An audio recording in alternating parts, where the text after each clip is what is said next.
the reason these apocryphal texts weren't left in the canon Bible and allegedly were withheld by the Vatican because they go too deep into the spiritual warfare that we're up against every day. You guys have kept me so busy making these videos, but I'm having the best time. Let's dive deeper into the unholy trio that is the fallen angels, the sirens, and the Nephilim, and everything that goes on in between. I'm going to be referencing the Book of Giants, the Book of Jubilees, the Book of Jasher, and the Book of Enoch. According to the Book of Enoch, angels known as the Watchers abandoned their place in heaven, descended to earth, took mortal women as wives, and created a ravenous species of giants that consumed and corrupted the entire world. For this rebellion, the punishment was severe. In fact, Enoch describes these fallen angels as being bound, chained in darkness, cast into the pits of the earth, imprisoned in valleys and desolate places, basically waiting for their day of judgment. I just find that to be so interesting because, y'all, why are all the crazy things like Area 51, Antarctica, cave systems, why are they all in these remote places? Makes you kind of think a little deeper into that, doesn't it? Ancient tradition asks a darker question. What if not all of those chains are beneath the land? Some interpretations suggest that the deepest prisons, a place where humanity could never reach, and that is beneath the sea. Y'all already know I don't mess around with the ocean, and this is why. The ocean is a place of pressure, darkness, and chaos, a realm where scripture often associates with terror and judgment. Rebellion didn't just corrupt angels, the women that fused with them were also changed forever. Disclaimer, I don't read any of this as scripture, I read it as history. Later traditions link these women to Lilith-like beings, female spirits of seduction, destruction, and exile. Figures that didn't belong to heaven or earth, and not only were drawn to wilderness, but the sea, the ocean. Honestly, not even specifically the ocean, just water in general. That's why I feel like there are so many siren-like beings in folklore surrounding not only the sea, but rivers and lakes as well.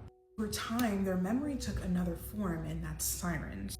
Beautiful, deadly voices that lure sailors to the sea. Not memories, but echoes. I say echoes because you see the same type of lore in every single piece of mythology that they are incorporated in. Below the surface, a demonic marine kingdom was said to have formed, not ruled by the bound watchers, but what they left behind. Because when the flood came, the giants didn't survive. In fact, they drowned as the waters consumed the world. Massive bodies were destroyed, buried in silt and darkness, and some people even say that they are the petrified giants of the mountains that we still see in modern day. But according to the Book of Jubilees, though, death didn't end them because they were hybrids. Their bodies died, their spirits could not ascend, so basically they became disembodied spirits, unclean, restless, and furious. The Book of Jubilees says that these spirits roam the earth, influencing humanity through possession. So basically the demons. Also influenced through violence, fear, illness, and deception. They basically whisper and provoke and attach themselves to the living. I believe because they want so badly to feel what it is to be mortal. But with them being half divine and half mortal, there's nowhere for their spirits to go except to wait for that day of judgment. There is so much to get into with these texts, like it's so interesting. As always, make sure you like and follow and comment down below what you think.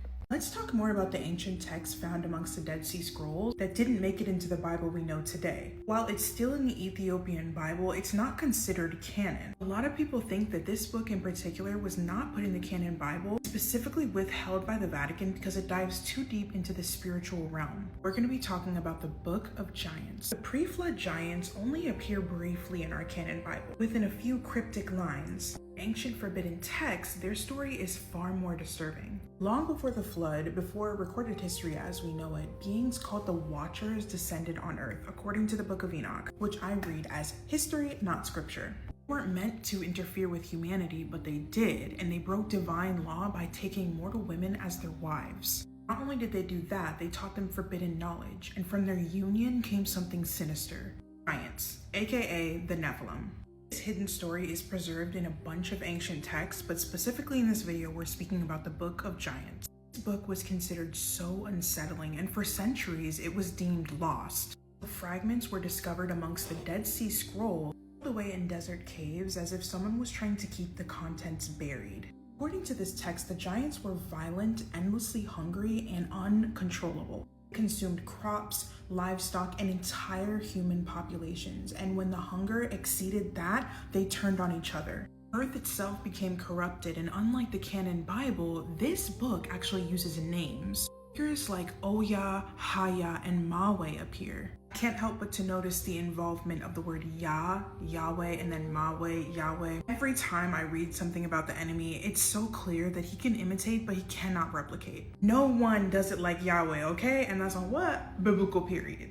They just appear as symbols, but as thinking, speaking beings. Giants with personalities, fears, awareness, and then something changed. Giants started having dreams, and not ordinary dreams, but instead prophetic nightmares that were sent from the heavens. They had dreams of raging water flooding the earth and fire falling from the sky. Entire bloodlines erased, so they don't know what this destruction means, only that it's coming and that it's meant for them. And because they had some sort of humanity, they went seeking answers. They sent messengers across the land desperately searching for someone that can interpret these dreams. Eventually, they turn to the one man that is said to walk the closest to God, and that's Enoch. While yes, Enoch listens, his response is devastating to the giants.